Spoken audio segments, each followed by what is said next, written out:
JDU-TDP സഖ്യകക്ഷികളുടെ പിന്തുണയിൽ അധികാരത്തിലെത്തിയ കൂട്ടുകക്ഷി സർക്കാരിന്റെ ഒന്നാം വർഷം കൊട്ടിഘോഷിക്കുന്ന മോദിക്കും BJPക്കും പെഹൽഗാമിൽ പൊലിഞ്ഞ 26 ജീവനുകളിൽ മറുപടി പറയാൻ ഇതുവരെ സാധിച്ചിട്ടില്ല. സുരക്ഷാ വീഴ്ച ഉണ്ടായിട്ടും രാജ്യത്തോട് വിശദീകരിക്കാൻ പ്രത്യേക പാർലമെന്റ് സമ്മേളനം ചേരണമെന്ന പ്രതിപക്ഷത്തിന്റെ ജനാധിപത്യപരമായ ആവശ്യത്തെ പോലും കേന്ദ്ര സർക്കാർ തള്ളിക്കളയുകയായിരുന്നു. ജമ്മു കാശ്മീരിന്റെ പ്രത്യേക പദവി റദ്ദാക്കിയതോടെ കാശ്മീരിൽ സമാധാനം പുനഃസ്ഥാപിക്കാനായി എന്നുള്ള കേന്ദ്ര ആഭ്യന്തരമന്ത്രി അമിത്ഷായുടെ അവകാശവാദവും ഇതോടെ പൊളിഞ്ഞു തന്നെയാണ് ഇരിക്കുന്നത്.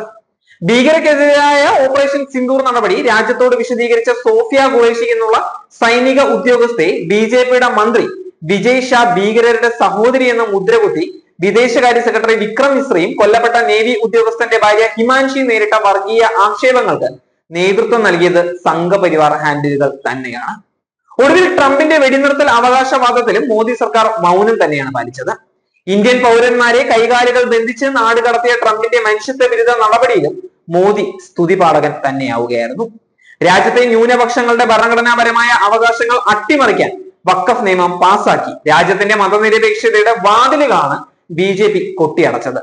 ഒരു രാജ്യം ഒരു തെരഞ്ഞെടുപ്പ് എന്നുള്ള സംഘപരിവാറിന്റെ സങ്കുചിത രാഷ്ട്രീയ അജണ്ടയിലൂടെ രാജ്യത്തിന്റെ ജനാധിപത്യത്തിനും ഫെഡറലിസത്തിനും കേന്ദ്ര സർക്കാർ തുരങ്കം വെക്കുകയായിരുന്നു.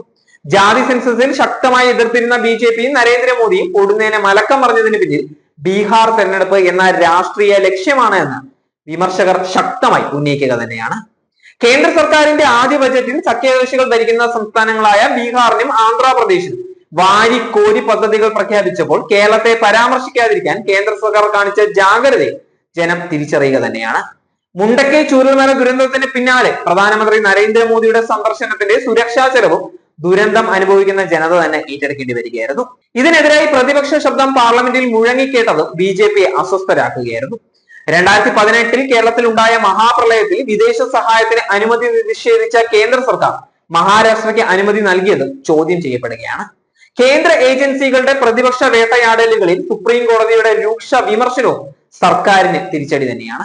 റെയിൽവേയിലെ സുരക്ഷാ പിഴവും വിമാനത്താവളങ്ങളിലെ മേൽക്കൂരകൾ, നിർമ്മാണത്തിലിരിക്കുന്ന പാലങ്ങൾ എന്നിവയുടെ തകർച്ചയും സ്ഥിരം കാഴ്ചയായതോടെ വികസനത്തിനായി കോടികൾ ചെലവഴിച്ചു എന്നുള്ള സർക്കാരിന്റെ അവകാശവാദങ്ങൾ പൊളിഞ്ഞത് തന്നെയാണ്.